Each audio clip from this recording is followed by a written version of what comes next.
I am in Rwanda, and as a Kenyan girl who is in Rwanda, I have come across so many things that are shocking me in this beautiful, beautiful, amazing country.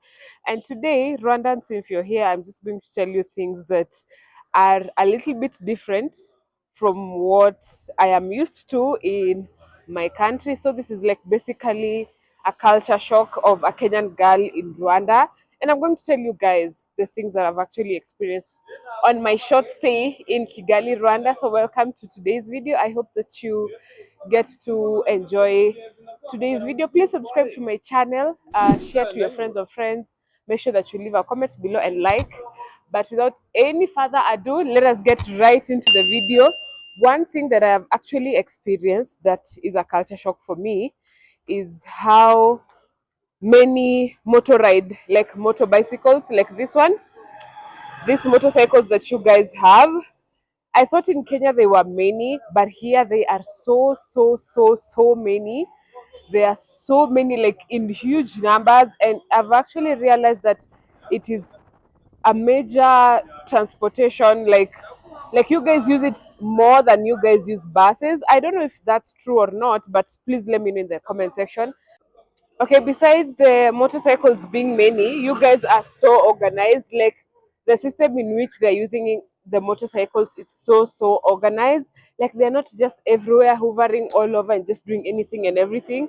The system in which the motorcycles operate is organized in terms of, like, you can only carry one person on the motorcycle. In Kenya, you can even carry even three, four. It's illegal, but people do it. But here you can only just carry one, just one at a time. And besides that, like you guys like use a helmet, like a passenger, like if I'm a passenger, I use, like, they give me a helmet. Like that is a traffic rule that all motorcycles use. In Kenya, we don't use helmets at all, like the passengers.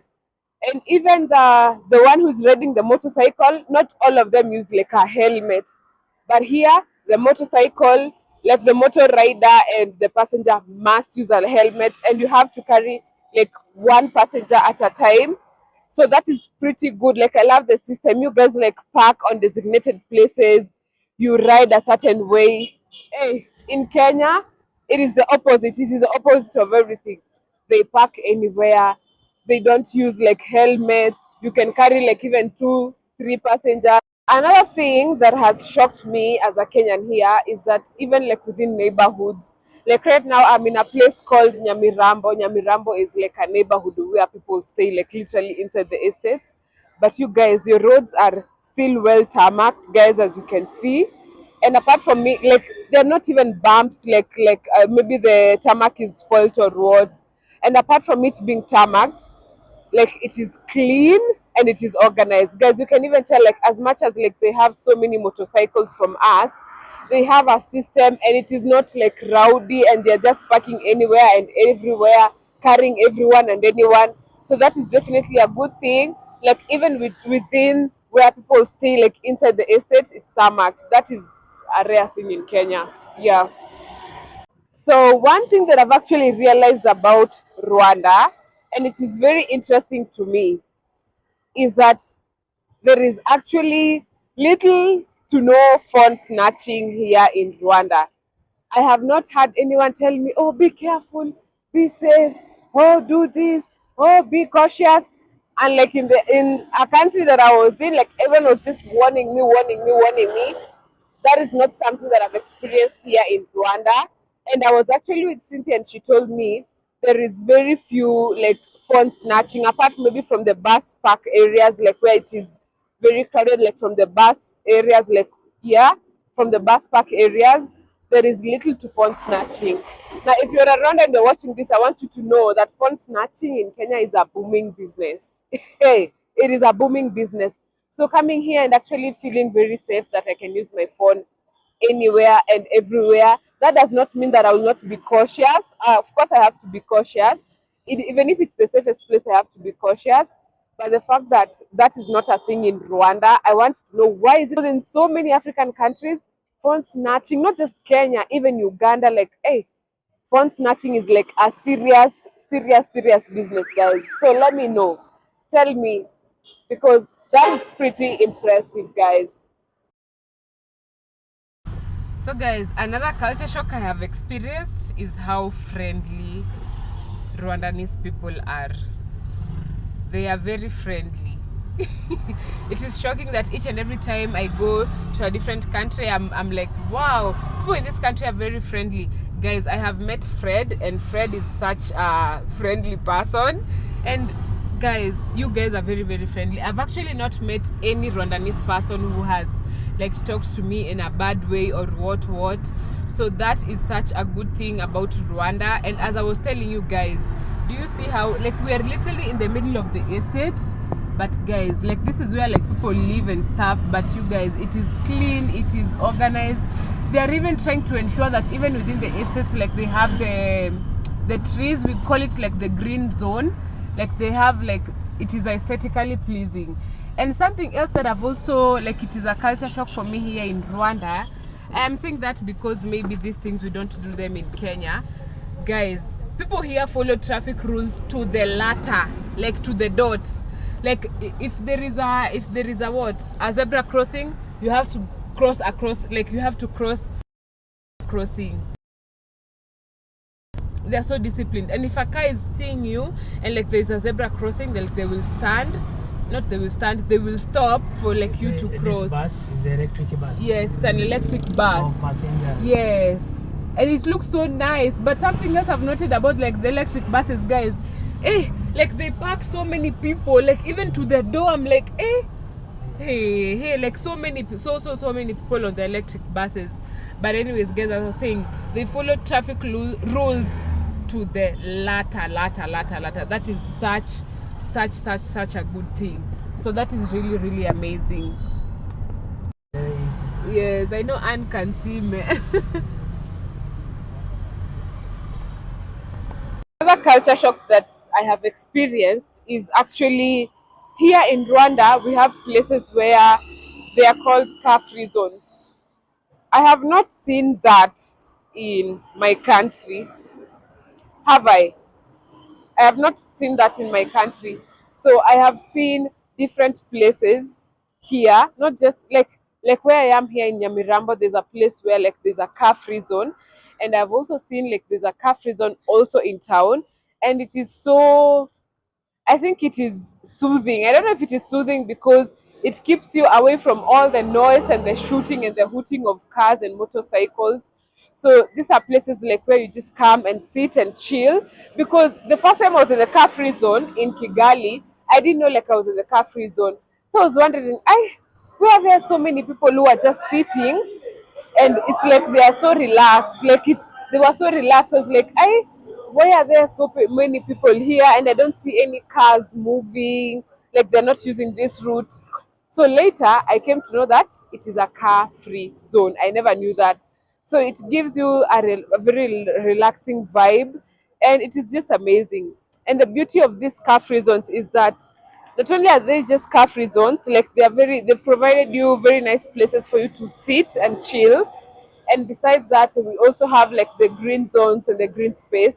So having the trees around you and a place that is quiet and a place that you sit and chill without any bustling and of noise and everything, that's a very good thing. I don't know if that is in Kenya, but I have not come across a car free zone that I know yet of in my country, but that is definitely a good thing. And I am so impressed that because these culture shocks that I am experiencing in Rwanda are actually good things. You know, you can go to a country and then you experience, culture shocks that are maybe they impact you negatively. But it is very interesting that the culture shock that I'm experiencing here in Rwanda are actually very good things. So that is a good thing, having a car free zone, not just in Kigali, but in different places. Kudos to your government. And do you also know I have barely come across zero, like little to no hawkers. Little to no hawkers. I've just seen these ones who are like selling their bananas here, and it has just hit me that I've seen very, very few hawkers here in Rwanda, in Kigali, and also here where I am. As much as like we're in the neighborhood, like where people say like it's an estate and stuff, I've not seen any, very few, like very, very few. You guys can see. So Cynthia was telling me that everyone and anyone who sells anything here in Rwanda, you must have a shop. You see, so I have come across very, very few hawkers, like out of out of maybe, let's say, out of 30 shops, I come across maybe one or two hawkers. So that is a good thing because it maintains cleanliness within the estate and the city. Like there is also organization in terms of like where people pass. It reduces congestion and stuff. Now in my country it is very different because very like people who do businesses in Kenya, they maybe their sales are not very good, and they will opt to use the money or the profits from their business, like to do other things, like to cater for their needs.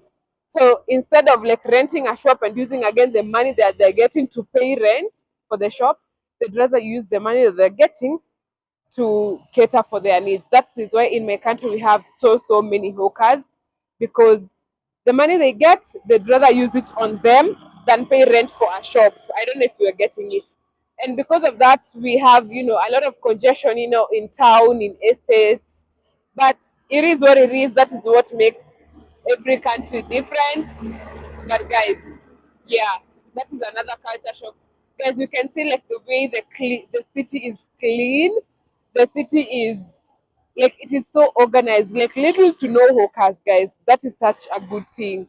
And I was telling you guys, like you can see, like even when you're a passenger or a passenger of the motorist, you have to wear a helmet. So, and guys, you can see they have so many motorcycles, but they are just organized. Like it is just different. It is just so different, guys. So yeah, that is another car for the Korean Kia. They are just so organized, guys. Guys, one thing that has blown my mind about Rwanda Kigali is how the government has put in place a project of catering for people in the slums. I went to the slums, or I went to the ghetto rather, and I was so much impressed. They have built more than 1,000 units for the people in the slum. Like they demolish and then they build for them, they demolish and then they build for them, and you cannot tell that these apartments, like it's even in the slum. Like the quality of work that has been done in that project in the slum, it was so mind blowing. Like you can't even tell. Like you see, like the way when government projects at times, like they just do haphazard job. In my country, not all of them, but in my country, maybe they just do a haphazard job. Guys, I was in that project, like in the ghetto, and I was so mind blown by it. Was just quality work. It you like because in my country we're used to, like, maybe if the government is not getting money from people, like they just do an haphazard job. But the fact that here it is different, oh, I am impressed. In fact, I'm thinking about it and I'm like, every culture shock that I'm experiencing here in Rwanda, they're good things. Like they are good things. And guys, let me just show you. We are literally in the middle of an estate, like where people stay and live. And right in front of me, like you can see, it's palm trees. Like they are trying to to ensure like they incorporate the greenery part of, you get what I mean? Like this is so impressive, and this is what makes traveling beautiful. You get to see different people doing different things. These are hawkers. I've actually come across very few hawkers. That's why I'm impressed. I'm like, wow, these are hawkers, because I've come across like very few of them. So this is very interesting, guys. Very interesting, guys. I hope you're enjoying my video. And if you are, make sure that you give it a big thumbs up. Subscribe to my channel. Like, leave a comment below. Share this video to your friends of friends. I will really appreciate. Please subscribe to my channel. Road to unlimited number of subscribers. We're not going to limit ourselves. I beg. Yeah. Guys, another culture shock that I've experienced, something that is different from my country. Number one is how clean the city is. It is clean and it is organized. It is clean and it is organized. And guys, there's so much greenery in this city. But as much as there's a lot of green in this city, all these forests like they are planted. Like it is too bad like my camera can't zoom in, but right over that hill everything is green, but that forest is actually planted. So a lot of greens are surrounding the city because the city is like on hills and stuff, but it is planted. So the forests are planted, it is green, it is clean, different from my, yeah, apart from the city, even here it is clean, it is green, and that is pretty much amazing. And I love it, love it, love it, love it. Again, it's crazy how here if you're selling everything, you just have to have a shop, which is slightly different from where I am coming from. And guys, I think those are just a few of the culture shock that I've experienced. Maybe one last more is how I know I've talked of how friendly the people are, but one last thing that I will touch on is that out of the whole of Kigali, they only have like just one KFC, like just only one KFC. Coming from a country where we have KFCs several in town, in neighborhoods, like, hey, we have a countless number of KFCs. So in the whole of Rwanda, they only have one KFC. And I was there, and guys, it was worth the while. It is among one of the best KFCs that I've had in such a long, long, long, long time. So guys, those are just but a few of the culture shocks that I've experienced here in Rwanda. If I experience other ones, since my stay here in Rwanda is not over, I will leave them in other videos, telling you guys what I'm finding different and stuff. But I hope you guys have enjoyed today's video, and if you have, make sure that you subscribe to my channel. Rwandans, please subscribe to my channel, patronize my channel. Road to unlimited number of subscribers, guys. Hello, are you Somali? You're Ethiopian? Yeah, Rwanda. Oh, I'm asking you because you have a nini on your head. Yes, guys. You see, I'm learning to speak to people. I don't speak to people. I rarely speak to people, guys.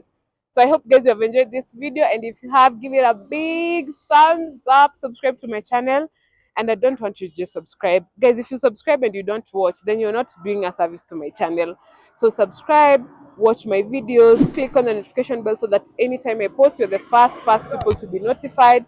I'm loving your country. I'm love everything about it. And until the next video, adios.